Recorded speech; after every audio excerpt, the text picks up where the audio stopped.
Video में हम करने वाले हैं इस वायरल पेपर का सेक्शन सी। तो देखते हैं फर्स्ट क्वेश्चन क्या है। क्वेश्चन नंबर 26, जैसा कि क्या बोला है, this section has 6 short answer type question. इस सेक्शन में 6 शॉर्ट आंसर टाइप क्वेश्चन होने वाले हैं। Each question carry 3 marks. हर एक क्वेश्चन कितने मार्क्स का होगा? 3 मार्क्स का। तो 6 × 3 टोटल कितने बनते हैं? 18 मार्क्स। और आज के इस वीडियो में हम 18 के 18 मार्क्स अपने करने वाले हैं पक्का। ठीक है, तो फर्स्ट क्वेश्चन देखते हैं। Proof that √5 is an irrational number. कि √5 क्या है? एक इरेशनल नंबर है। अगर आपका प्री बोर्ड आने वाला है तो भी ये क्वेश्चन 100% आपके पेपर में आएगा। इसे कैसे सॉल्व करना है, आ जाओ एक रफ शीट लेके बताता हूँ। तो चलो क्वेश्चन करते हैं, स्टार्टिंग करते हैं सॉल्यूशन से। अच्छा, एक चीज मुझे आप कंफर्म करना, मैं ये ब्लैक पेन यूज करूं या फिर ये ब्लू पेन यूज करूं लिखने के लिए? विजिबिलिटी किसकी ज्यादा अच्छी है? ठीक है, मुझे कंफर्म कर देना एक बार। क्या बोला है? Proof that √5 is an irrational number. तो सबसे पहले हम क्या करेंगे, इसको अज्यूम कर लेंगे कि ये क्या है, एक इरेशनल नंबर है। ठीक है, ये एक रैशनल नंबर है। तो मैं यहां लिखूंगा let us assume √5 is a rational number। मैंने ये मान लिया कि √5 क्या है? एक रैशनल नंबर है। अगर ये एक रैशनल नंबर है देन वी कैन राइट। अगर ये एक रैशनल नंबर है तो मैं लिख सकता हूं, कैसे लिख सकता हूं? √5 इज इक्वल टू P/Q के फॉर्म में लिख सकता हूं, क्योंकि हमने पढ़ा है every rational number we can write in the form of P/Q। किसी भी रैशनल नंबर को हम फ्रैक्शन के फॉर्म में लिख सकते हैं। और P और Q के बारे में मैं बताऊंगा क्या है। Where P and Q both are co-prime number।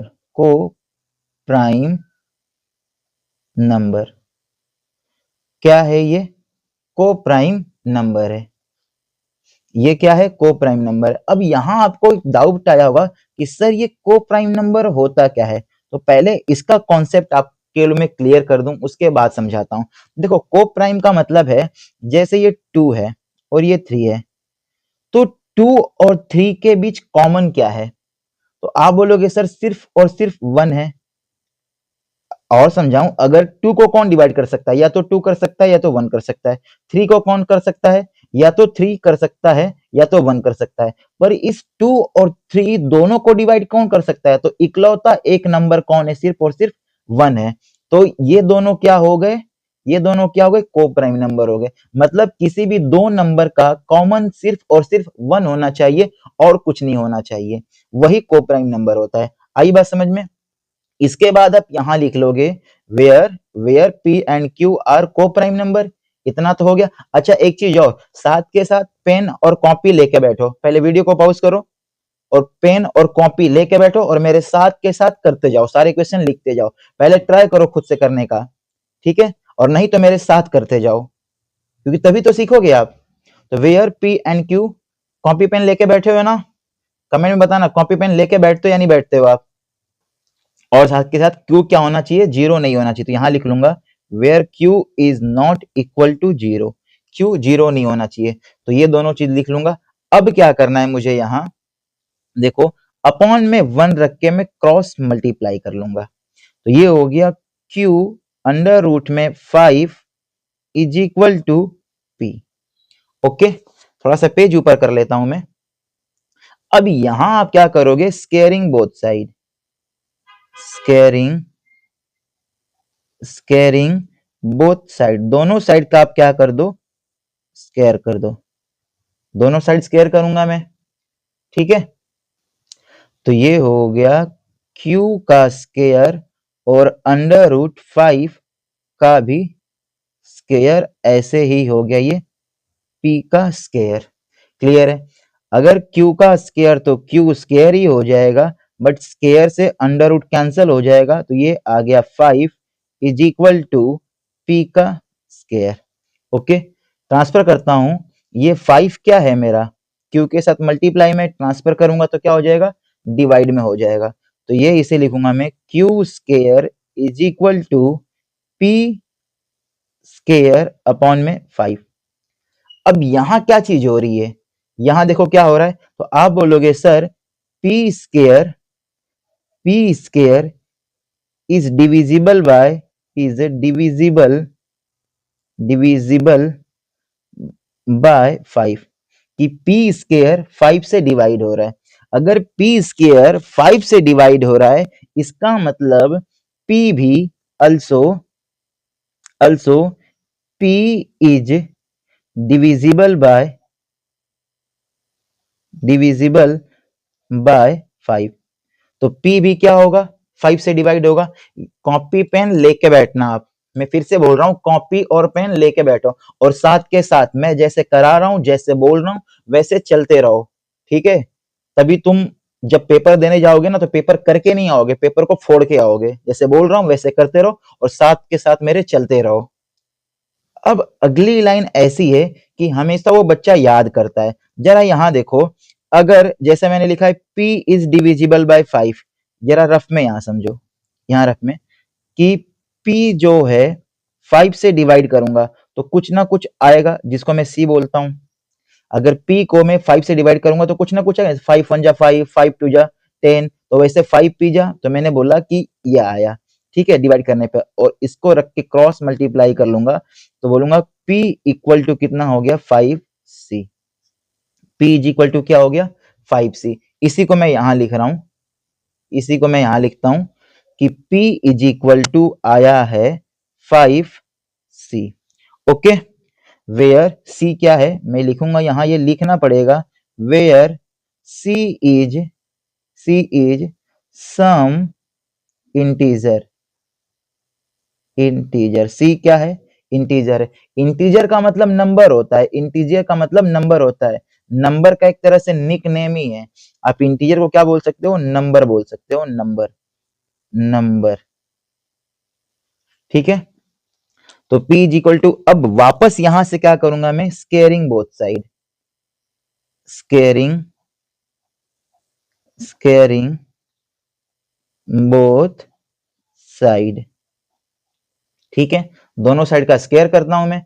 अब जब स्केयर करूंगा तो ये होगा P का square is equal to 5C का स्केयर। ओके, यहां लिखता हूं P का स्केयर तो P स्केयर ही होगा, और 5 का स्केयर हो जाएगा 25, और C का स्केयर हो जाएगा C। ओके, अब जरा यहां देखो आप, ये इसको आप कर लो इक्वेशन नंबर 1। क्या मुझे P स्केयर की वैल्यू पता है कितनी है, Q स्केयर 5। तो यहां मैं क्या लिख दूंगा, from equation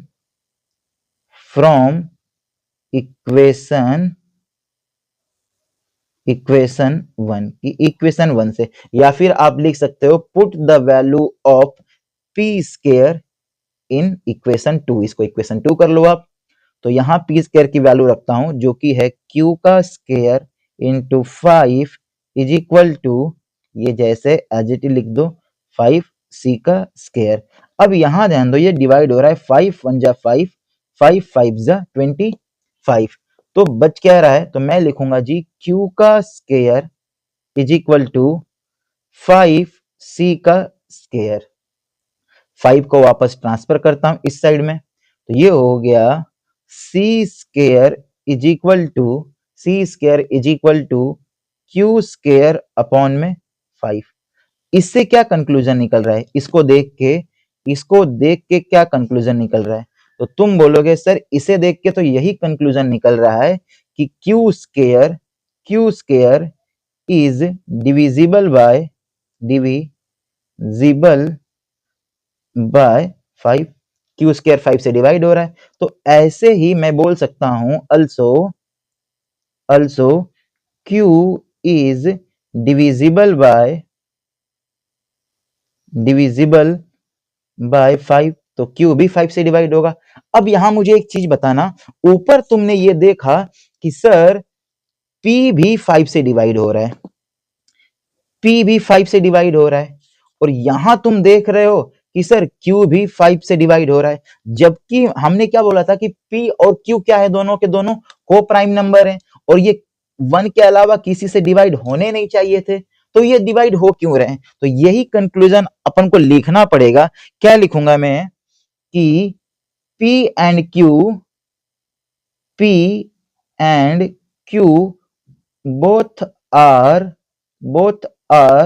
divisible by 5। Hand writing तो मेरी समझ में आ रही है ना, बता देना एक बार। P and Q both are divisible by 5, इसका मतलब इनका कॉमन फैक्टर 1 नहीं है, ये को प्राइम नंबर नहीं है। तो मैं यहां लिखूंगा P and Q are not को प्राइम नंबर, कि ये क्या है, को प्राइम नंबर नहीं। इसका मतलब जो मैंने सपोज किया था कि √5 रैशनल है, वो रैशनल नहीं है। तो यहां मुझे एक लाइन लिखनी पड़ेगी, हेंस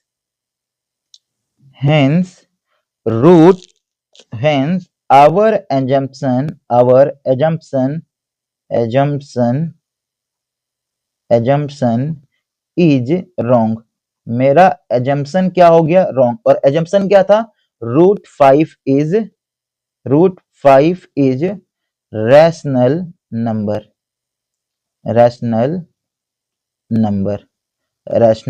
number। ये मैंने सपोज किया था ना कि hence our assumption is wrong। है क्यों, क्या गलत हो गया, √5 एक रैशनल नंबर है, so that √5 is not a rational number, √5 is irrational number। और यहां तक हो गया ये प्रूफ। अब एक बार सीबीएसई की मार्किंग देख लो कैसे होगी। जैसे आपने यहां तक कर लिया, ठीक है, अगर यहां तक कर लिया तो हाफ मार्क्स यहां पक्के हो गए आपके, ठीक है। इसके बाद अब यहां जब आप ये करते हो तो हाफ मार्क्स यहां पूरे पक्के हो गए आपके, ठीक है, ये पक्के। और ये जो स्टेटमेंट लास्ट में लिखते हो आप, ये जो स्टेटमेंट यहां तक के लिए पूरा हाफ मार्क्स हो जाता है आपका, ये पूरा स्टेटमेंट के लिए हाफ मार्क्स हो गया, है ना। और फिर लास्ट में ये जो लाइन लिखते हो यहाँ के लिए आपको पूरा मिल जाता है 1:1/2, और उसको मिला के आपके क्या हो जाते हैं, पूरे के पूरे 3 मार्क्स पक्के हो। अगर ये क्वेश्चन आपको पूरा समझ में आया होगा तो यहाँ आपने अपने 3 मार्क्स क्या कर लिए, पूरे के पूरे पक्के कर लिए, ठीक है। और हाँ, एक चीज और सुनो, अगर जैसे हमने √5 किया है, अगर √5 की जगह पे तुमसे √7 पूछ ले, √3 पूछ ले, रूट हम क्या लिख सकते हैं, √11 पूछ ले, तो डरना नहीं है। जो स्टेप्स मैंने किए हैं बिल्कुल सेम स्टेप्स फॉलो करना है और बिल्कुल एज इट इज छाप देना है, एक भी नंबर तुम्हारे कटने वाले नहीं है। आ जाओ, ऐसे हम देखते हैं इसका नेक्स्ट क्वेश्चन। देखो नेक्स्ट क्वेश्चन क्या है, नेक्स्ट क्वेश्चन बोल रहा है find the ratio in which y axis divides the line segment joining the points 4, -5 and -1, 2। also find the intersection। Question समझ में नहीं आया ना, आज फिगर बना के समझाता हूँ अच्छे, क्योंकि जब तक कोई चीज पहले समझ में नहीं आएगी उसे हम सॉल्व करेंगे कैसे। जैसे मैं कुछ बोल रहा हूँ और तुम्हें समझ में ही नहीं आ रहा है तो तुम मेरे क्वेश्चन का आंसर क्या दोगे। तो सबसे पहले मैथ में क्वेश्चन समझ में आना चाहिए, उसके बाद ही तो मैं और आप सॉल्व कर सकते हैं, है ना।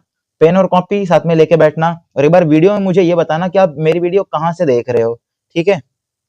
तो क्या बोला, find the ratio y axis. तो मैंने ये बना ली इस तरीके से, एक y एक्सिस बना ली, ये हो गई मेरी y एक्सिस। यहाँ एक पॉइंट हो गया और यहाँ एक पॉइंट हो गया, इसका नाम मैंने दिया a और इसको नाम मैंने दिया b।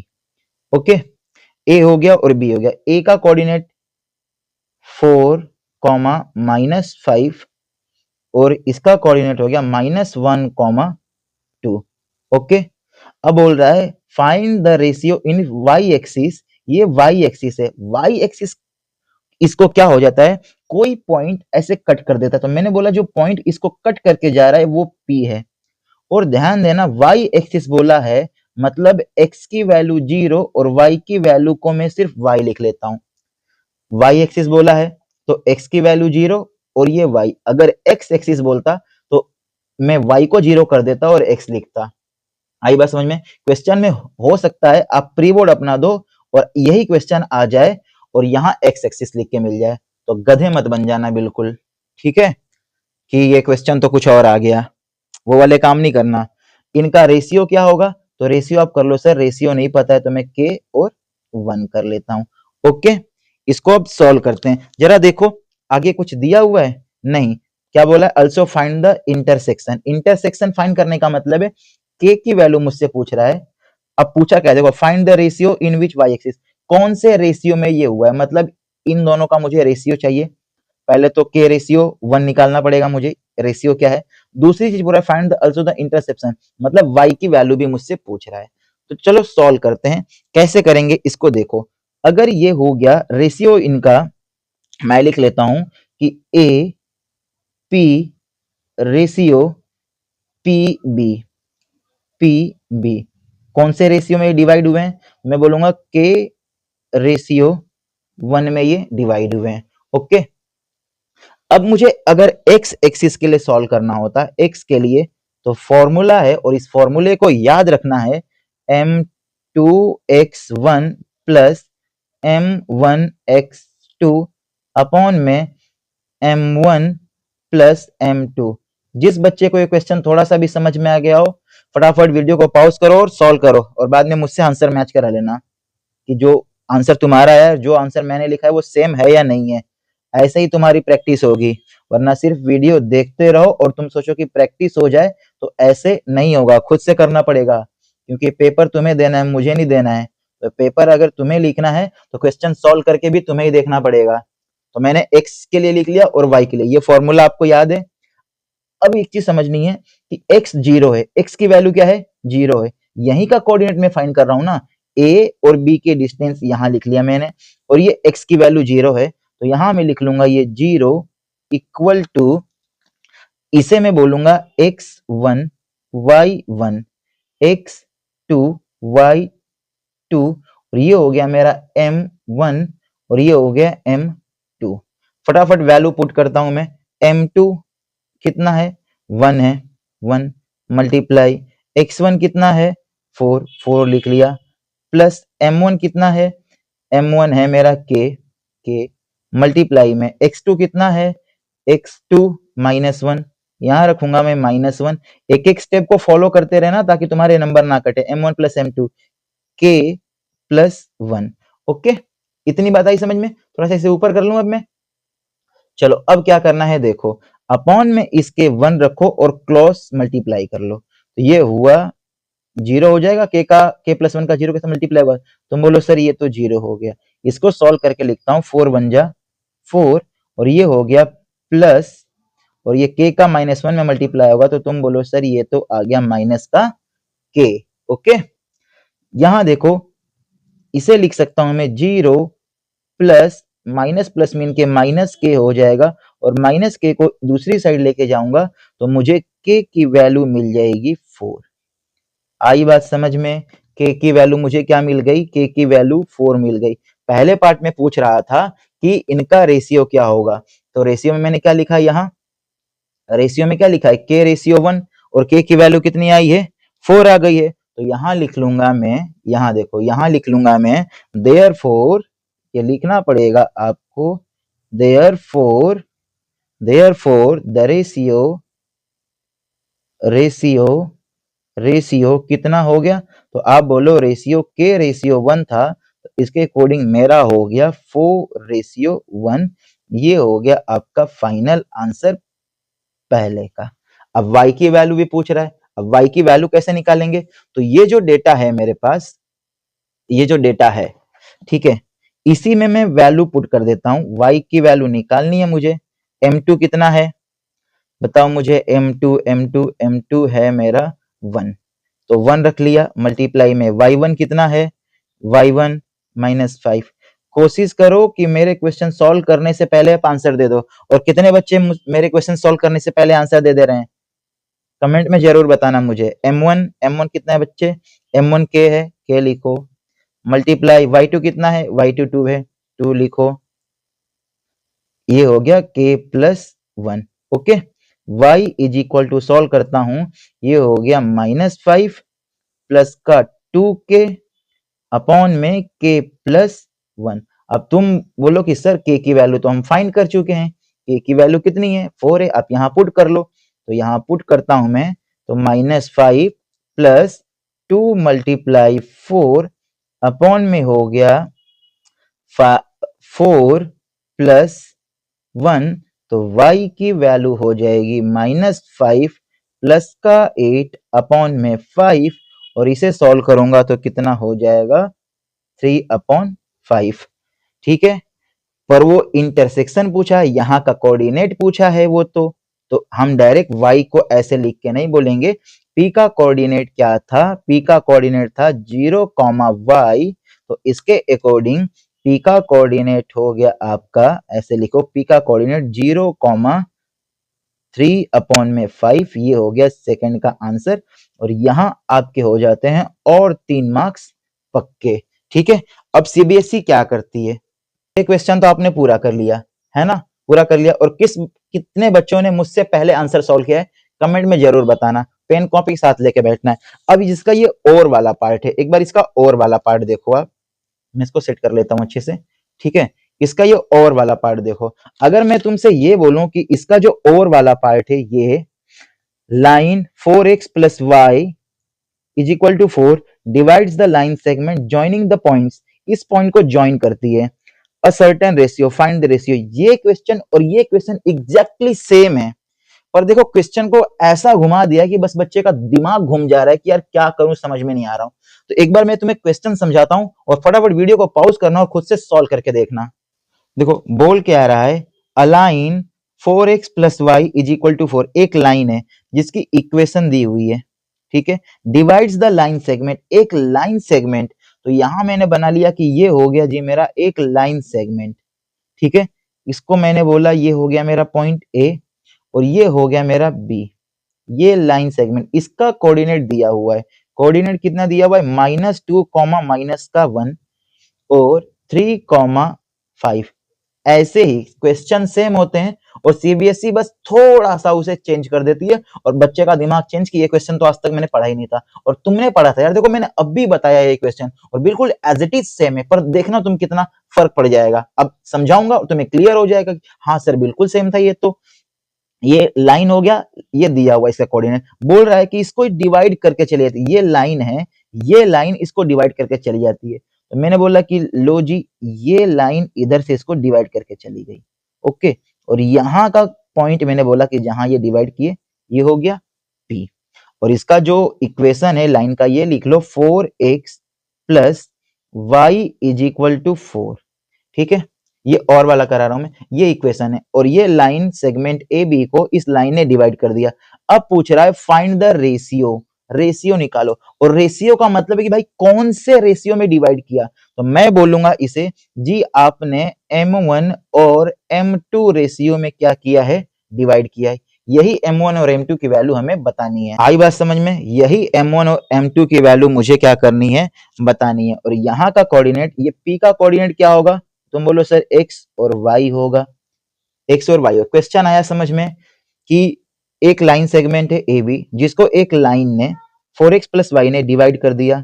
ठीक है, तो किस रेशियो में डिवाइड किया है ये बताना है और यहाँ का कोऑर्डिनेट हमें बताना पड़ेगा। आ जाओ कैसे सॉल्व करेंगे इसे देखते हैं। तो यहाँ मैं पहले x और y पता करूंगा। तुम्हें पता है सर x के लिए क्या फॉर्मूला होता है, तुम बोलोगे सर x के लिए होता है m2x1 plus m1 x2 upon में m1 प्लस m2। मैं कुछ ज्यादा छोटा तो नहीं लिखता हूं, दिखता है ना वीडियो में साफ साफ तुम्हें। तो x हो गया, वैल्यू पुट करता हूं यहां में, m2 की वैल्यू जरा देखो, इसको कर लो आप x1 y1 x2 y2। Value बताओ एक बार मुझे, m2 के लिए तो कुछ नहीं है, तो यहां बोलो सर m2 लिख लो, आप सिर्फ m2 लिख लिया। x1 कितना है, बोलोगे सर -1 है, -2 है, -2 प्लस m1 कितना है, m1 कितना है, तो m1 को हमने m1 लिखा है। x2 कितना है, x2 3 है, मल्टीप्लाई में 3, यहाँ m1 कर लो, अपॉन में क्या है m1 प्लस m2। जरा इसे सॉल्व करता हूं मैं, तो ये हो गया x is equal to m2 का मल्टीप्लाई -2 में होगा तो माइनस 2m2 हो गया प्लस में 3m1 अपॉन में क्या हो जाएगा m1 प्लस m2। ओके, इतनी बात आई समझ में। और वहां मैंने इस रेशियो को क्या बोला था, k रेशियो 1, तो m1 की वैल्यू हमें k रख लेना है और m2 की वैल्यू हम क्या पुट कर लेंगे 1। ठीक है, k 1, तो जहां ये दिख रही है वैल्यू इसे मैं रख लूंगा। m1 m2 का रेशियो क्या था, m1 m2 बोला था मैंने, और मैं बोला कि अब k और 1 में कर लो कि ये रेशियो हमें पता नहीं है, और एक पार्ट इसका 1 के रेशियो में था, वहां भी हमने k 1 रखा था। यहाँ इसे अगर रखूंगा मैं तो माइनस m, ये हो गया m2 की वैल्यू क्या है 1 है, तो माइनस का 2 हो जाएगा प्लस 3, और m1 की वैल्यू क्या है k है, तो यहाँ लिखो 3k अपॉन में क्या हो जाएगा k प्लस 1। ये x की वैल्यू हो गई, ध्यान रखना ये x की वैल्यू अपनी फाइंड हो गई। ऐसे ही y के लिए सॉल्व करूंगा मैं, तो y के लिए भी फॉर्मूला लिखेंगे हम। y के लिए फॉर्मूला क्या होता है m2 y1 plus m1 y2 upon में m1 plus m2। Okay, value जरा फिल करते हैं। y is equal to m2 मैंने क्या बोला है 1 बोला है, तो 1 रखो, मल्टीप्लाई में y1 कितना है माइनस का 1 है, माइनस का 1 रखो, प्लस का m1 कितना है k है k, y2 कितना है y2 5 है, अपॉन में क्या होगा, तुम बोलो सर k प्लस 1 होगा, हमेशा k प्लस 1 ही रख लेना, या फिर जैसे मैंने m1 m2 कर लिया और m1 की वैल्यू k हो गया और m2 की वैल्यू 1 हो गई, ऐसे भी कर सकते हो, नोट एन इश्यू, कोई प्रॉब्लम नहीं है। माइनस 1 का मल्टीप्लाई 1 में होगा तो माइनस का 1 आएगा, k का मल्टीप्लाई में तो 5k अपॉन में k प्लस 1, ये आ गई y की वैल्यू। अब तुम बोलोगे सर क्या इतना खतरनाक आंसर आने वाला है क्या इसका, तो नहीं नहीं, बिल्कुल खतरनाक इतना आंसर नहीं आने वाला है, इसको थोड़ा सा और सॉल्व करना पड़ेगा, और सॉल्व करोगे कैसे देखो।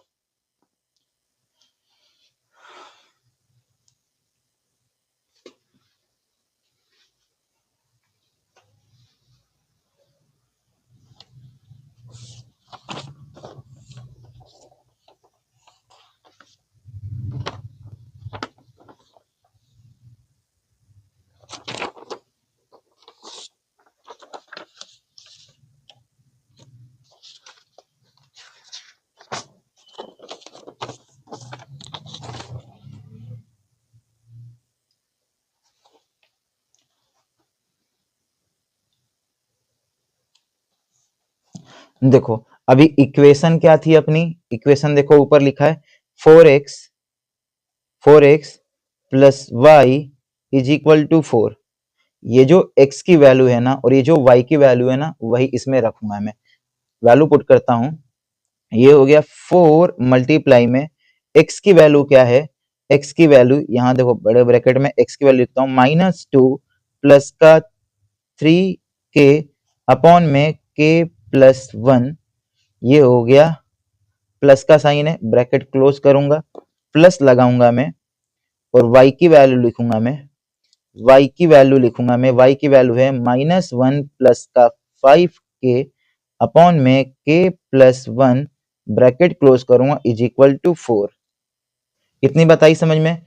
अब इसे सॉल्व करते हैं, डरना नहीं है, देखो डरना नहीं है कि सर बड़ा खतरनाक सा हो गया, 4 का मल्टीप्लाई 2 के साथ होगा, तुम बोलो सर -8 हो गया, प्लस का 4 का मल्टीप्लाई 3 के साथ होगा, 4 3 12 के अपॉन में k प्लस 1 प्लस माइनस का 1 है -1 प्लस 5k अपॉन में k plus 1 is equal to 4। तुम देखो कि सर दोनों का डिनोमिनेटर तो सेम है, अगर डिनोमिनेटर सेम है तो ऊपर वाली वैल्यू को एज इट इज सॉल्व कर लेते हैं हम, ये हो गया -8 प्लस का 12k प्लस का साइन है तो प्लस माइनस का 1 और प्लस का 5k अपॉन में k plus 1 is equal to 4।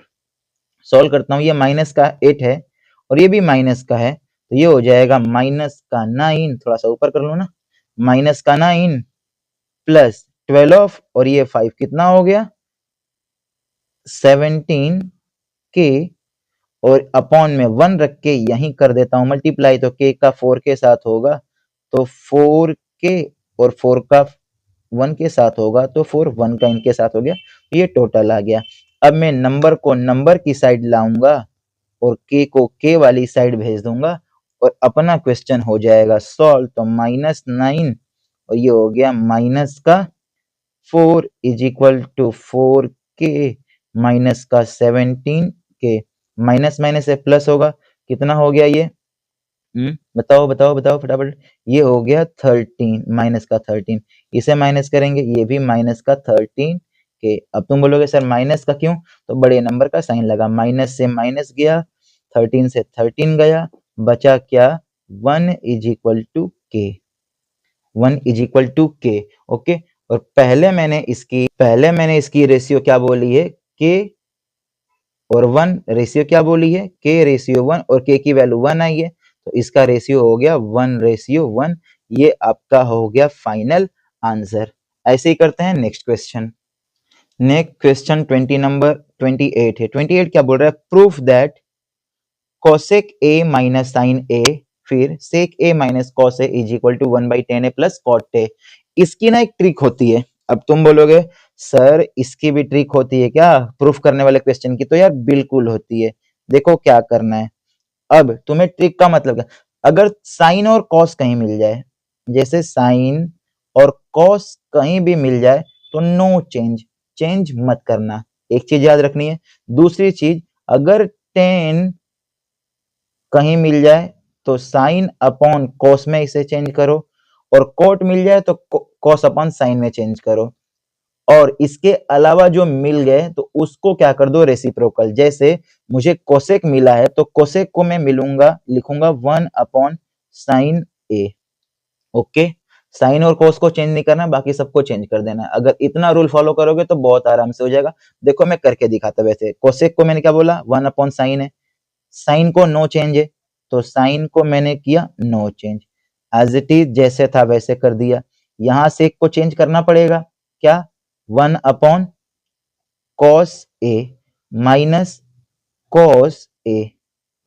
Okay, upon में 1 रख के एलसीएम ले लेता हूं क्रॉस मल्टीप्लाई वाले मेथड से। तो ये हो गया 1 का मल्टीप्लाई 1 में होगा तो 1, माइनस का साइन में होगा तो ये हो गया साइन स्क्वायर ए, अपॉन में क्या हो गया? साइन ए, मल्टीप्लाई कॉस का ऐसा ही होगा तो 1 माइनस कॉस स्क्वायर ए अपॉन में कॉस ए। अच्छा मुझे एक बार बताना कि साइंस की वीडियो किस किस को चाहिए? साइंस के लिए भी वायरल पेपर की वीडियो किस किस को चाहिए? यहाँ 1 माइनस साइन स्क्वायर ए क्या होता है? आइडेंटिटी है। 1 माइनस साइन स्क्वायर ए होता है कॉस स्क्वायर ए, आइडेंटिटी यूज किया मैंने, तो ये हो गया साइन ए। मल्टीप्लाई में ऐसे ही 1 माइनस कॉस स्क्वायर ए क्या होता है? तुम बोलोगे सर ये होता है साइन स्क्वायर ए, अपॉन में क्या है? Cos A. कॉस 2 बार था, यहाँ एक बार एक कैंसिल हो जाएगा। साइन 2 बार था, यहाँ एक बार एक कैंसिल हो जाएगा। बचेगा क्या? यहाँ कॉस बचा, कॉस ए, और यहाँ इंटू में ये बचा साइन ए। अब तुम बोलोगे सर ये तो प्रूफ हुआ ही नहीं। बिल्कुल सही बात है तुम्हारी, जैसा मैंने बोला। देखो वैसे क्या लाना था हमें? ये 10 वाला पार्ट लाना था, पर ये तो आया ही नहीं। अब क्या करोगे तुम? ले लो यहाँ से RHS, राइट हैंड साइड को भी ले लो। यहाँ जैसे लिखा है वैसे लिखो, 1 upon 10a plus cot A. अब मैंने बोला कि इनको भी चेंज करना है, और कैसे चेंज करना है? तो 10 को लिखो आप साइन ए अपॉन में कॉस ए, प्लस कॉट को क्या लिखोगे आप? कॉस ए अपॉन में साइन ए, अपॉन में वापस 1 रखूंगा मैं, अपॉन में 1, और क्रॉस मल्टीप्लाई वाले मेथड से एलसीएम, तो साइन का हो जाएगा साइन स्क्वायर ए प्लस कॉस स्क्वायर ए, अपॉन में साइन का कॉस में होगा तो यहाँ बोलोगे sir cos A into sine ए, और अब ये क्या हो जाएगा? रेसिप्रोकल हो जाएगा। रेसिप्रोकल होके लिखेंगे इसको। पेज ऊपर कर लेता हूँ थोड़ा सा मैं। तो क्या लिखोगे आप लिखोगे सर ये हो गया कॉस ए ऊपर जाएगा, कॉस ए वाला पार्ट ऊपर और ये वाला पार्ट हो गया नीचे, साइन स्क्वायर ए प्लस कॉस स्क्वायर ए। और तुम्हें पता है कि इसकी वैल्यू क्या होती है, 1 होती है। तो क्या बचा आपका कॉस ए इंटू साइन ए। अब जरा देखो, ये अपना LHS था और ये RHS था, हो गया ना, LHS is equal to RHS। तो ऐसे प्रूफ वाले क्वेश्चन से डरना नहीं है, जो मैंने ट्रिक बोली है वही अप्लाई करना है, मैंने ट्रिक बोली है ऐसे ही अप्लाई करना है, ठीक है। आ जाओ अब हम इसका नेक्स्ट क्वेश्चन देखते हैं। देखो बच्चे नेक्स्ट क्वेश्चन बोल रहा है find the mean using the step deviation method. Step deviation method का यूज करना है और इसका हमें क्या निकालना है, इसका हमें मीन फाइंड करना है। क्लास दिया हुआ है और ये फ्रीक्वेंसी दिया हुआ है। चलो एक रफ पेज लेके अच्छे से समझाता हूं मैं। तो बिल्कुल ऐसे ही मैंने एक देखो चार्ट बना लिया है, ये हो गया क्लास और ये हो गई फ्रीक्वेंसी। अच्छा फ्रीक्वेंसी को ही हम क्या बोलते हैं, एफ बोलते हैं, तो ये हमें याद रखना है। अब हमें नेक्स्ट क्या निकालना पड़ेगा, क्लास मार्क्स। क्लास मार्क्स का मतलब एक्स आई कैसे निकलता है, तो बोलो upper limit plus lower limit upon में 2। क्या होता है अपर लिमिट, ये जो पहले लिखा होता है इसे ही हम बोलते हैं अपर लिमिट, सॉरी इसे हम बोलेंगे लोअर लिमिट और इसे हम बोलेंगे अपर लिमिट। ओके, ये हो गया हमारा लोअर लिमिट और ये हो गया हमारा अपर लिमिट।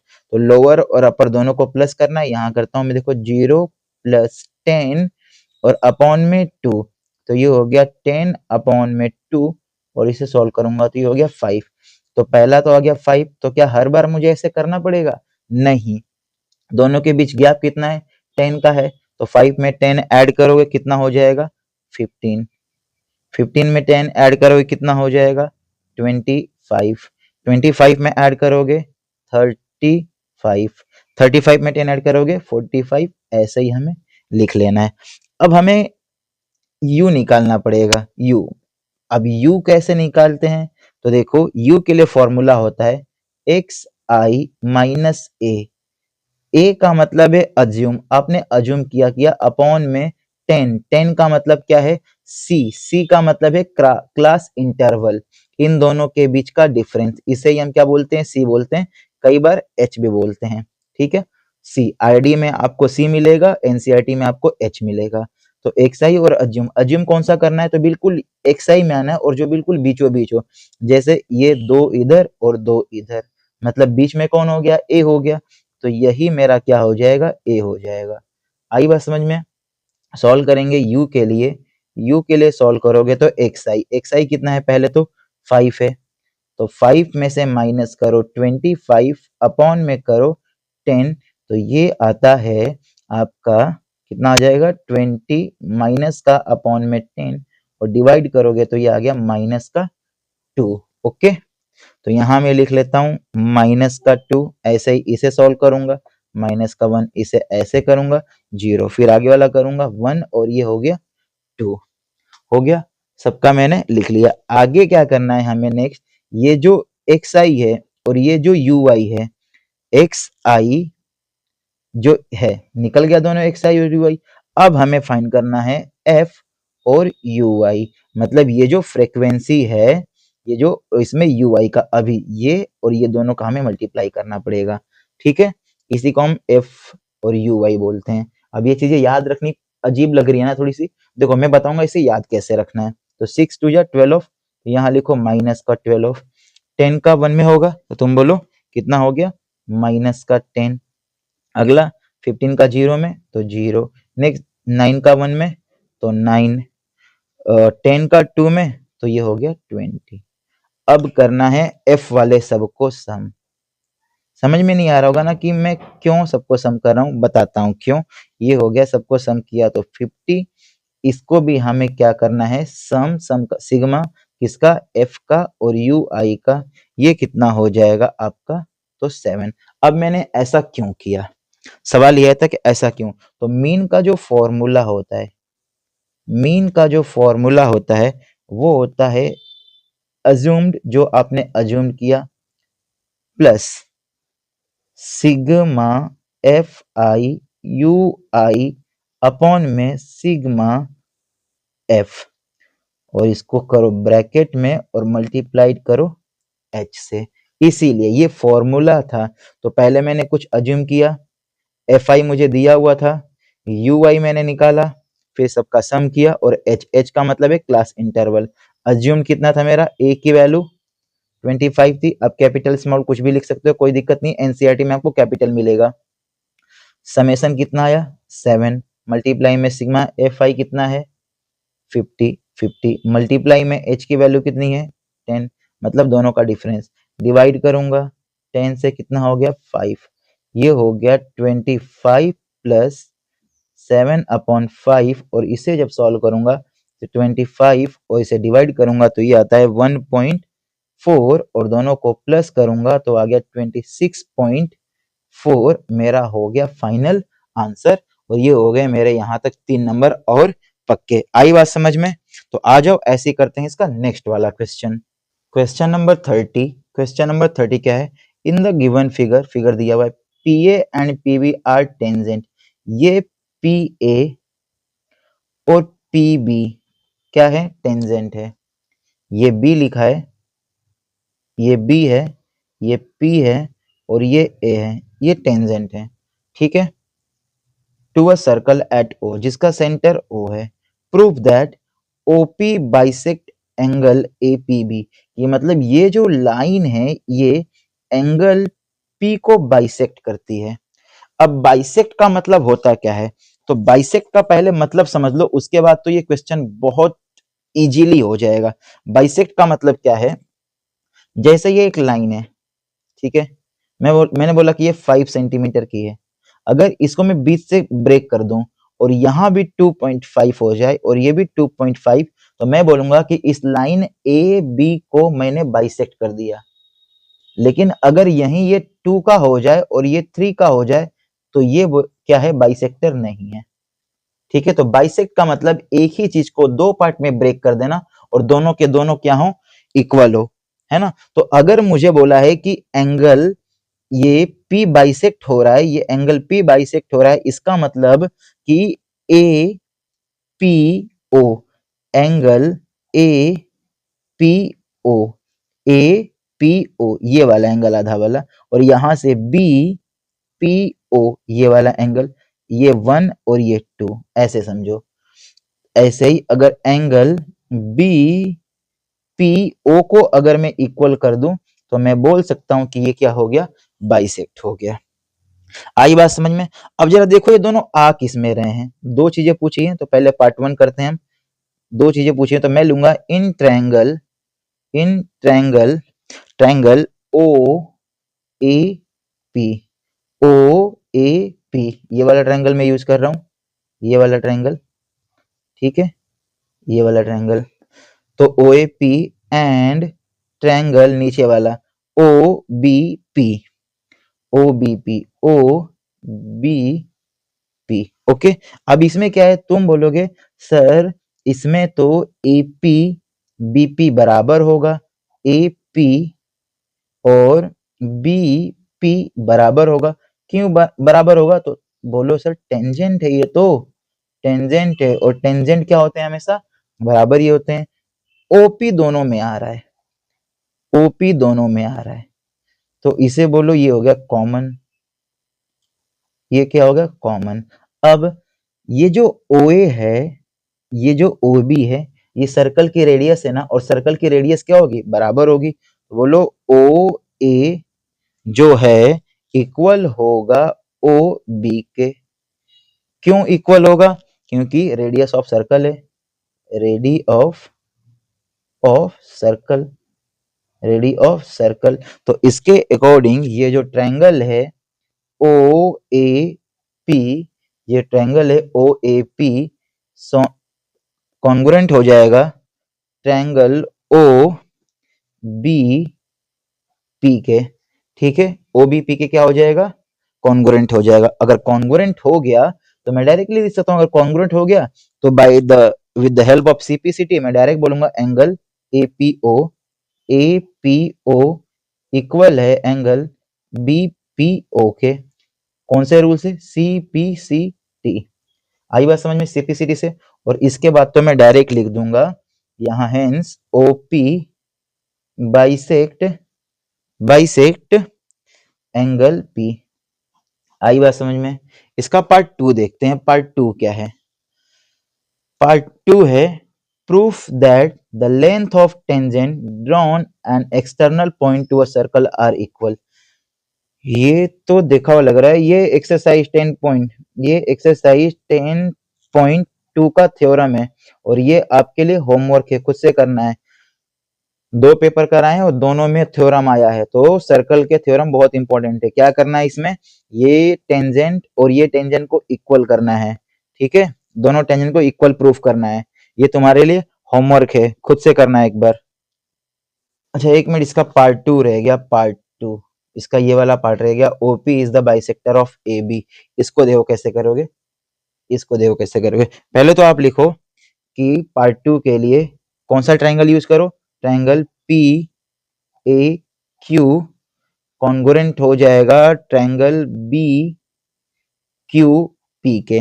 अब ये अगर कॉन्ग्रुएंट हो गया तो AQ इक्वल होगा QB के, और ऐसे ही एंगल AQP इक्वल होगा एंगल BQP के। हुआ? तब डायरेक्ट लिखूंगा मैं AB is a straight line, straight line. AB क्या हो गई? एक स्ट्रेट लाइन हो गई। Hence OP is right bisector of AB। हो गया। फटाफट लास्ट वाला क्वेश्चन करते हैं क्योंकि वीडियो बहुत लंबी हो रही है। लास्ट क्वेश्चन है, फटाफट करते हैं। The sum of 2 digit number, 2 digit का कोई नंबर है, the number obtain by the reversing the order 19 if tens digit 3 more than the unit digit. नहीं समझ में आया तो समझो क्या बोला। जैसे ये 52 है, 52 में तुम बोलोगे सर ये यूनिट है, ये यूनिट है, ठीक है, और ये मेरा क्या है? टेंस है। पर ये टेंस क्यों है? क्योंकि ये कुछ इस तरीके से लिखा हुआ है 5 × 10 + 2, इसीलिए ये वाला पार्ट मेरा क्या होता है? टेंस होता है। तो सम ऑफ 2 डिजिट नंबर, 2 डिजिट का कोई नंबर है, तो मैंने बोला वो नंबर 10x + y है, जिसमें ये मेरा यूनिट है और ये मेरा टेंस है, ठीक है।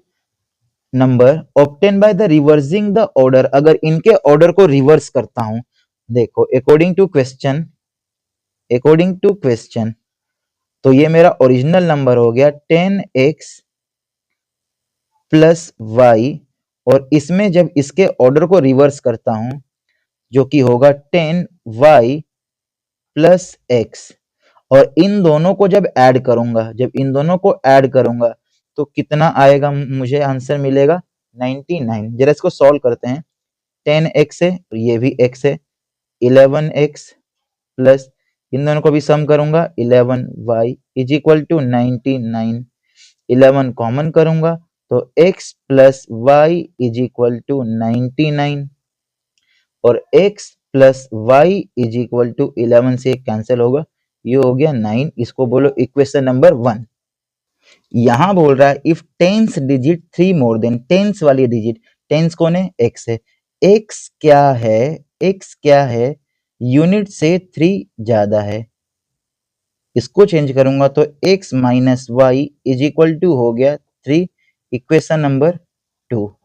दोनों में मैं एलिमिनेशन अप्लाई करता हूं, यहां लिखता हूं मैं x + y is equal to 9। दोनों को ऐड कर ले रहा हूं, सब्ट्रैक्ट नहीं कर रहा हूं, ध्यान रखना। ये माइनस का, ये प्लस का है, तो ये हो गया कैंसिल। ये हो गया 2x इज इक्वल टू 9, और ये ऐड करूंगा 12, कैंसिल करूंगा, x की वैल्यू मिल गई मुझे 6। अगर x की वैल्यू 6 है तो इसमें वैल्यू पुट करता हूं मैं, तो y की वैल्यू कितनी मिल जाएगी मुझे? 3। y की वैल्यू कितनी मिल जाएगी मुझे? 3 मिल जाएगी। और जब ये ओरिजिनल नंबर में पुट करूंगा तो 10 × x की वैल्यू 6 + 3, और सॉल्व करूंगा तो ये हो जाएगा 63 अपना करेक्ट आंसर। ये हो जाएगा करेक्ट आंसर। अगर वीडियो पसंद आई हो तो चैनल को सब्सक्राइब और वीडियो को लाइक जरूर कर देना। मिलते हैं हम ऐसी अगली वीडियो में।